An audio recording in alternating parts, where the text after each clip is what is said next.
이제 교회로 오는 차 안에서 제 처가 밖을 내다보면서 어머 반팔 입은 사람도 있어요 그랬는데 우리 전도사님이 반팔을 입고 오셨습니다. 예, 영문학자이면서 수필가였던 피천득 선생님은 5월을 금방 찬물로 세수한 21살의 청신한 얼굴이다 이렇게 이야기했습니다. 금방 찬물로 세수한 21살의 청신한 얼굴, 이것을 5월로 이제 비유하셨죠. 오늘 본문 말씀과 딱 맞는 그러한 나이대. 무한한 가능성이 있죠. 오늘 설교 제목이 청년의 때입니다. 네, 아까 안 남겼었네요. 청년의 때. 청년들이 화이팅하고 있는 그러한 모습이죠. 청년의 때 무엇을 해야 하는가를 생각해 보려고 하는데, 그럼 과연 청년이 어느 나이대가 청년인가? 뭐 그거부터 먼저 짚어볼게요. 유엔에서 구분한 청년대, 연령대 기준을 보면은요, 태어나서 14살까지를 유년 및 아동 시기로 봅니다. 그리고 15살에서 24살까지를 청년이라고 하는데, 엄밀히 말하면 이것은 청소년이죠. 이후 25살에서 44살까지를 청년 성인으로 구분하고 있습니다. 우리 청년들은 다 이 나이대에 들어가는 거죠. 그리고 45세에서 64세까지를 장년. 또 우리 집사님 가정은 장년이고요. 그 이후를 노년으로 봅니다. 다른 구분도 있습니다. 세계보건기구 WHO는요. 25살에서 저는 똑같고요. 25살에서 44살까지를 청년 시기로 보고요. 45살에서 60살까지를 중년. 60살에서 75세까지를 노년. 75세에서 90세까지를 고령. 그리고 90세 이상을 초고령으로 구분하고 있습니다. 유엔의 기준이 사회학적인 기준이라면 WHO의 기준은 의학적인 그러한 기준이죠. 이러한 기준으로 보면 우리 가운데 사실 청년은 거의 몇 명 되지 않습니다. 뭐 중년과 노년과 이러한 때를 살고 계신 고령의 때를 살고 계신 분도 계십니다. 근데 왜 오늘 예배를 청년주일로 드리고 청년을 맞춘 그런 설교를 할까? 그것은 분명한 이유가 있습니다. 뭐요? 세상의 기준은 이렇게 나이대로 구분하지만 하나님의 기준으로는 우리가 모두 다 청년이기 때문입니다. 저희 부부는 물론이고요. 우리 안 집사님도 청정한 청년이십니다. 하나님이 보실 때. 일제강점기에 언론인으로 활동하셨던 우보 민태원 선생님의 청춘 예찬이라는 글이 있습니다. 수필인데요. 옛날에는 교과서에 실렸었는데 요즘은 모르겠습니다만 청년들의 가슴을 뛰게 하는 글이었죠. 물론 세대 차이가 있어서 지금 청년들이 들으면 어떤 반응일지 모르지만 그 중에 일부만 편집해서 제가 읽어드리겠습니다. 청춘, 이는 듣기만 하여도 가슴이 설레는 말이다. 청춘, 너의 두 손을 대고 물방아 같은 심장의 고동을 들어보라. 청춘의 피는 끓는다. 청춘은 인생의 황금시대다. 우리는 이 황금시대의 가치를 충분히 발휘하기 위하여 이 황금시대를 영원히 붙잡아두기 위하여 힘차게 노래하며 힘차게 약동하자. 이 앞과 중간과 뒤 다 빼고 이렇게 네 줄로 제가 이제 축약했는데요. 민태원 선생님은 청춘을 인생의 황금시대라고 표현했는데 또 어느 철학자는 세상에서 가장 아름다운 것이 청춘이라고 했습니다. 장년과 노년의 기성세대는 다시 돌이킬 수 없고 생각할수록 그리워지는 그 시간이 청춘이죠. 청춘의 특징은 젊다는 것이고요. 젊음의 신선함과 생기발랄함은 그때가 지나고 나면 억만금을 주고도 살 수 없는 것입니다. 세상에서 가장 보기 싫은 것 중에 하나가요. 이 축 처진 어깨거든요. 사람의 모습 중에 가장 보기 싫은 사람의 모습이 축 처진 어깨인데 그것도 그 어깨의 주인공이 청년이라면 젊은이라면 더 보기 싫겠죠. 여러분 머릿속으로 한번 그려보세요. 젊은이들이 어깨 축 늘어뜨리고 고개 숙이고 이렇게 힘없이 다닐 때 이런 풀 죽은 모습. 요즘 젊은이들은 어떻습니까? 사진 한 장 보여드릴게요. 이 사진도 괜찮지만 자 이렇게 공원에서 이제 젊음을 즐기는 이런 청춘들의 모습입니다.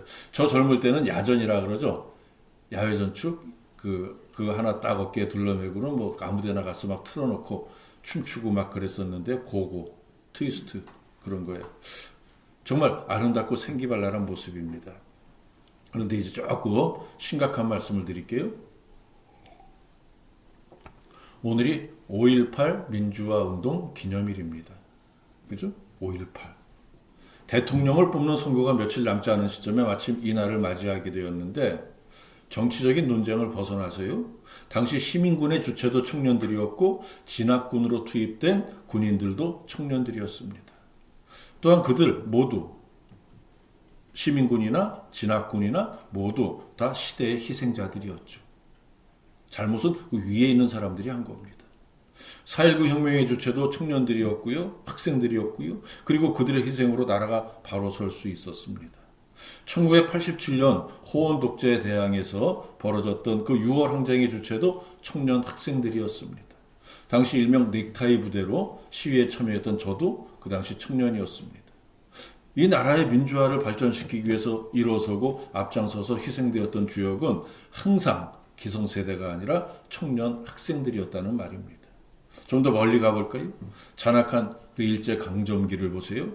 저들의 총칼 앞에서 조국 독립 만세를 외쳤던 광주 학생운동, 또 동경 학생운동, 3.1운동 주체들 모두 청년 학생들이 주체였습니다. 그런데 보세요.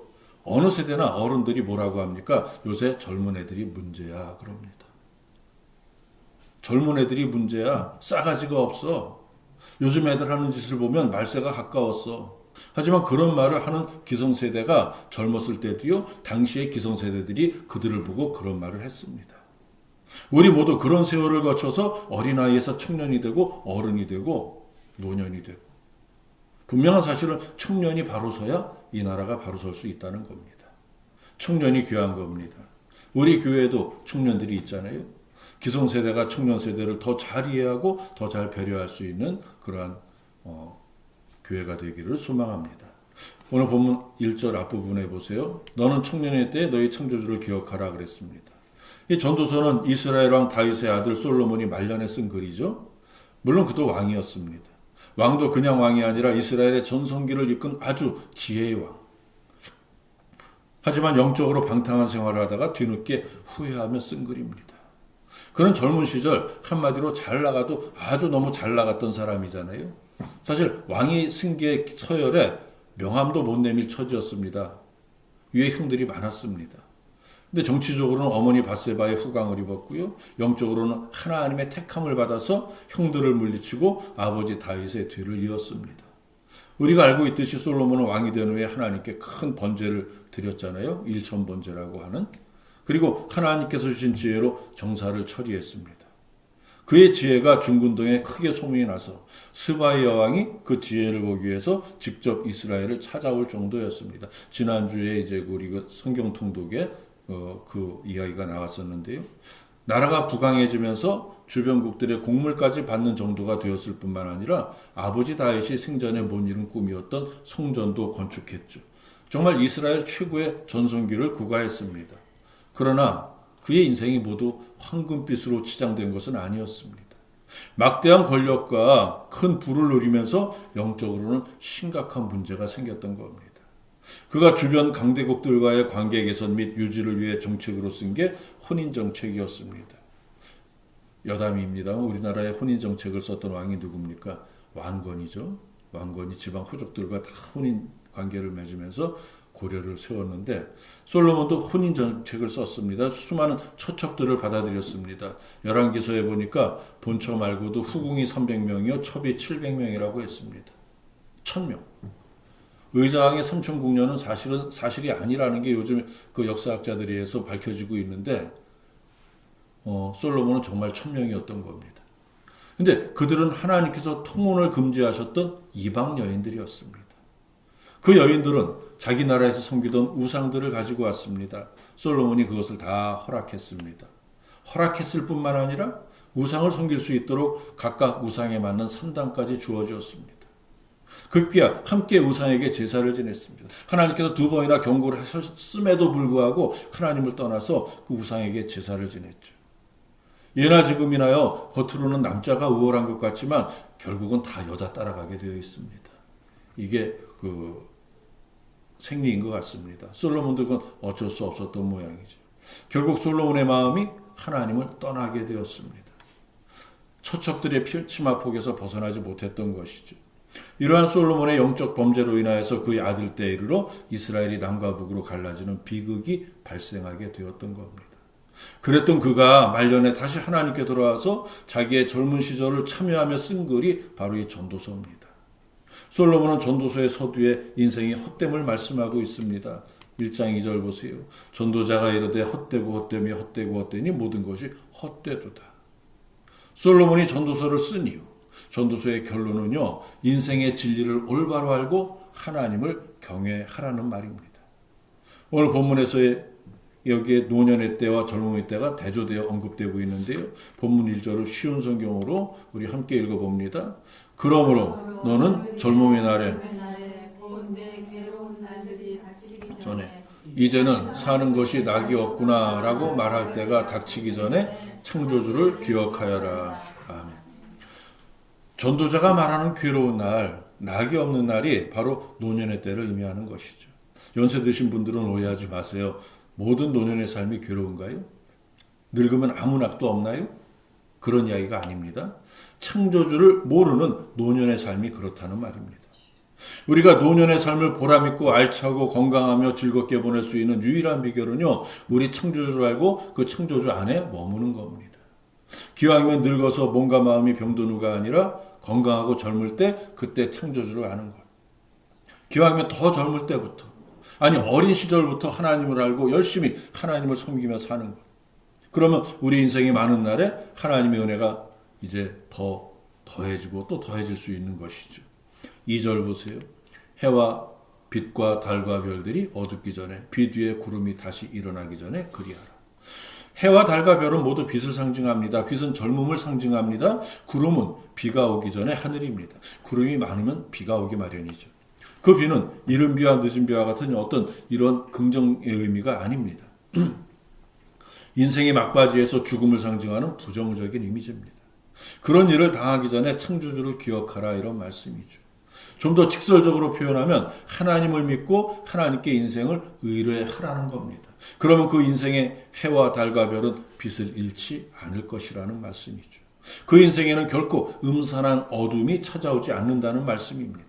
구름도 끼지 않은 청명한 하늘을 바라보면서 즐겁게 아름답게 인생을 마무리할 수 있는 겁니다. 우리 모두 이러한 인생을 소망한다면 조금이라도 더 일찍 우리의 창조주이신 여호와 하나님을 기억해야 됩니다. 궁중권세 잡은 사단이 지배하는 세상, 죄악에 관영한 세상에서 하나님을 모르는 사람들과 부와 내동하면 죄에서 자유로울 수가 없습니다. 이 세상에 온갖 규범과 관행들을 배우잖아요. 근데 그 중에는 영적으로 볼 때 온전하다고 할 수 없는 것들이 많이 있습니다. 약욕 강식의 정글인 세상에서 가르쳐주는 것들은 하나님께서 바라시는 그런 영적 가치와 동떨어져 있는 것들이 많이 있습니다. 세상은 경쟁을 가르칩니다. 무한 경쟁입니다. 저놈을 눌러야 내가 올라갑니다. 투쟁을 가르칩니다. 오른손이 하는 일을 반드시 왼손도 알게 해야 되고요. 가늠하다가 잡혀온 여인은 내가 먼저 돌을 던져야 됩니다. 1시간만 일한 사람과 5시간 일한 사람이 똑같은 대우를 받는다는 것은 생각도 못할 일입니다. 물론 예외는 있겠죠.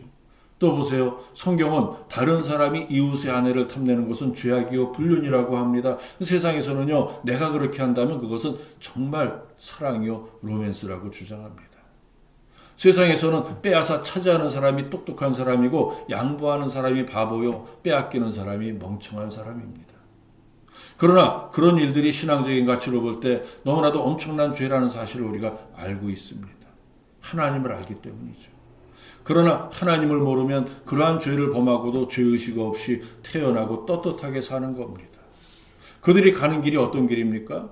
본문에서 말하는 해와 달과 별이 빛을 잃고 어두워지는 그러한 길이죠. 암흑의 길이요 돌이킬 수 없는 멸망의 길입니다.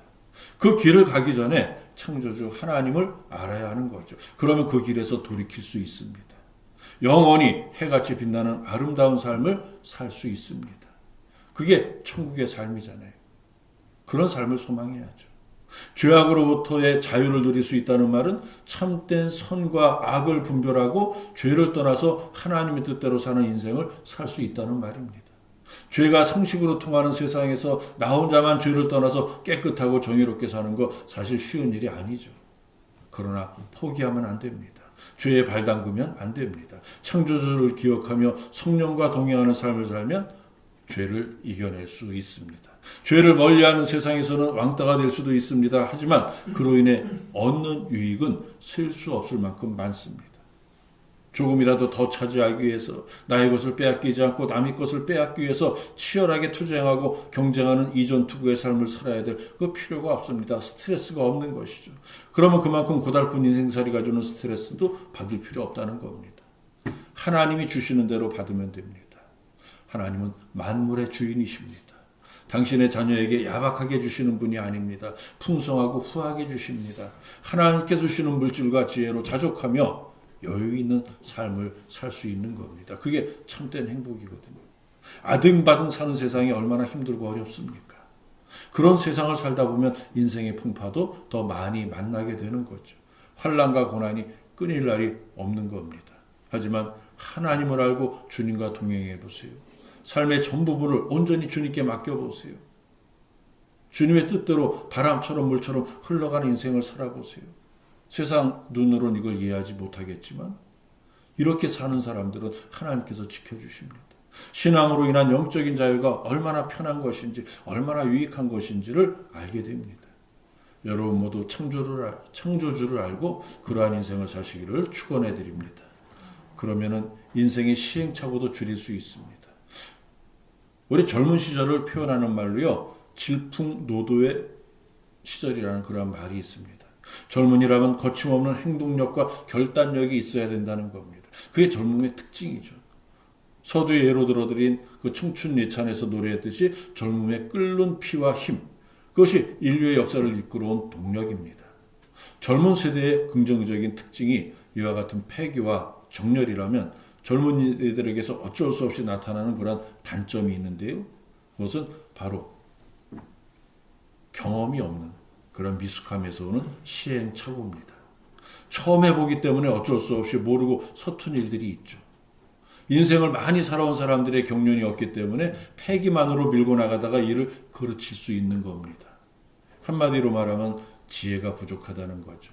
공부를 잘해서 지식이 풍부한 것과 이 삶의 지혜는 분명히 다릅니다.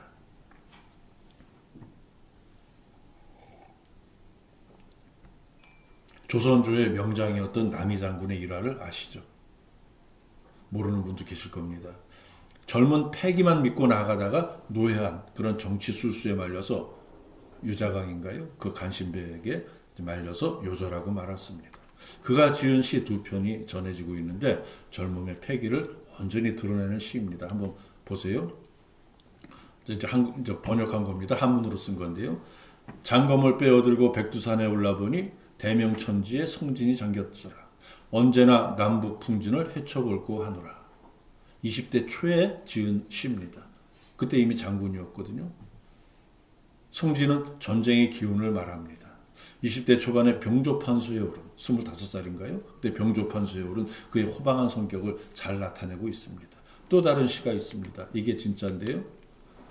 백두산석 마도진 백두산에 돌은 칼을 갈아 다 닳고 두만강수 음마봉 두만강의 물은 말을 먹여 다 마르리. 남아 20 미평국 남아 20의 나라를 평정하지 못한다면 후세 수칭 대장부 후세에 누가 대장부라 칭하랴. 그때 그 이방족을 쳐들어온 그 여진족을 섬멸한 뒤에 그 백두산 위에 올라가서 아주 호기롭게 바위에 이 글을 썼습니다. 요즘 어떤 20대가 이런 호쾌한 시를 지을 수 있을까요? 근데 그의 기세를 두려워한 정적들이 이 시를 조작하잖아요. 뭐라고요? 미평국의 평자를 미득자로 바꾼 거죠. 미득국. 백두산 위에 써놓은 그의 시에서 글자 하나를 고쳐서 나라를 다스리는 것을 나라를 취하는 것. 남아 20 미평국이 남아 20 미득국이 된 겁니다. 그래서 반역을 꾀한다고 해서 모반의 죄로 능지처참을 당하게 되는 이러한 역사가 있습니다. 요즘 세상에도요, 사회적으로 명망 있는 사람들이 정치를 하겠다고 나섰다가 본전도 못 거지고 패가망신하는 그러한 일들, 최근 우리 근대사회, 현대사에 굉장히 많이 있었습니다. 나이를 떠나서 전문성이 부족한 거죠. 어떤 사람은 감추어도 어떤 자기도 생각지 못했던 치부가 드러나기도 하고, 어떤 사람은 엉뚱한 설화에 휘말리기도 하고, 어떤 사람은 또 자녀들 문제가 이렇게 불거지기도 하고 하면서 패가망신을 당하는. 이것도 어떤 면에는 지식이 있으나 지혜가 없기 때문에 일어나는 일들입니다. 좋게 말하면 인생의 경륜이 부족하다는 것이고, 나쁘게 말하면 이 권모술수에 능하지 못하다는 것이죠. 그래서 정치적으로 어느 정도 위치에 올라선 사람들은 이미 때가 묻을 대로 다 묻어버린 사람들이라는 이 서글픈 현실. 이게 대통령 선거를 눈앞에 둔 우리를 슬프게 하는 이 대한민국의 모습입니다. 어린 시절에 왕이 된 솔로몬도 자기의 단점에 대해서 잘 알고 있었잖아요. 바로 지혜와 경륜이 부족하다는 것이었죠. 그래서 왕이 된 후에 하나님께 지혜를 구한 겁니다. 창조주를 기억하라는 말은 하나님을 알고 그분의 말씀을 귀담아 잘 듣고 그 말씀대로 살라는 뜻입니다. 하나님의 말씀인 성경은 세상에서는 찾아볼 수 없는 지혜로 가득한 말씀입니다. 성경을 열심히 읽고 기도하는 삶을 통해서 하나님과 동행해야 합니다. 그러면 부족한 지혜와 경륜이 채워질 겁니다.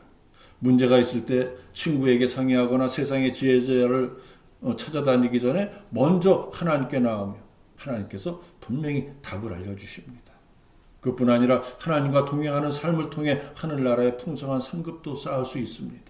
하나님을 믿는 방법은 사람마다 각양각색이지만 분명한 공통점이 있습니다. 알아야 믿을 수 있다는 겁니다. 알아야. 완전히는 몰라도 어렴풋이라도 알아야죠. 하나님이라는 존재를 알아야 믿음의 길에 발 담글 수 있다는 겁니다. 젊어서 하나님 아는 사람도 있겠죠. 반면에 늙어서 하나님을 아는 사람도 있습니다. 젊음과 늙음을 떠나서 육신의 삶이 많이 남아있을 때 하나님을 만날 수도 있고요. 중병에 걸려서 임종을 앞둔 상태에서 주님을 영접할 수도 있습니다. 어찌되었든 주님을 영접하면 천국에 가게 된다는 것은 분명한 사실로 저희가 믿습니다. 그렇게만 된다면 지옥의 불구덩이로 떨어지는 비극을 막을 수 있습니다. 근데 천국에서 받는 상급은 다 다를 수 있잖아요.